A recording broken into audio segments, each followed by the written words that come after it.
If you are watching this and you're wondering how are people making sales selling digital products, this video is going to break it down for you step by step, even if you are a complete beginner. Want to know how to start selling digital products online? I've made a free guide here that you can go ahead and download it to help you kickstart off your digital product business. I'll leave the link in the description below.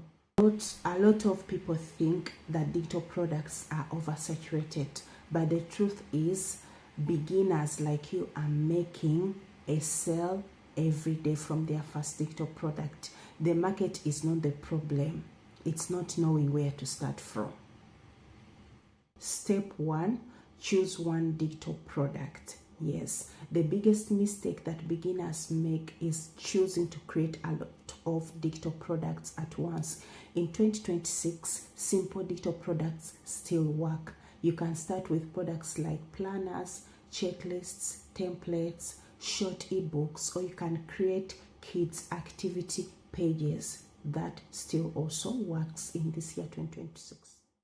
Step 2, you don't need a complicated software to create your digital products. You can start with simple tools like Canva and AI. Maybe you can use AI like ChatGPT. Nowadays there are a lot of AIs that you can use. So you can use Canva and ChatGPT to create your digital product and start selling. If you don't know how, I'll leave a link to this video down where I show you how you can create a digital product. Step 3 is to upload your digital products where you're going to sell it. Yes, in 2026 most beginners are selling their digital products on platforms like Seller, on Etsy. If you want, you can also use Grammarly, Payhip, and Amazon KDP for those of you who want physically printed books. Yes, and I've also done a video where I talk about each platform in depth. I'll leave a link to that video down below. You can go ahead and watch it to know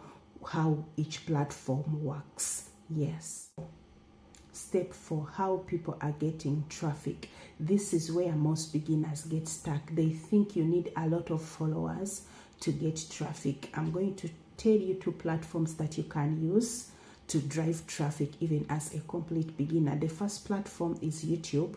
YouTube, you will need subscribers. You can use YouTube long videos to promote your digital products. You can talk about it, giving value in your videos, and you can link your digital products in the description, and you can also use YouTube Shorts. But another platform that you can use where you don't need any followers or anything, that's Pinterest. One good pin and one good video, they can drive you traffic for months and years. Step 5, avoid these beginner mistakes: trying to be perfect, and number 2, taking too long to launch, and number 3, creating a digital product that nobody asked for. What I mean by this, inventing a digital product that even people don't know about or that people are not interested in. If I was a beginner in 2026, this is how I would exactly start. If you want more videos breaking down all of this step by step, please subscribe.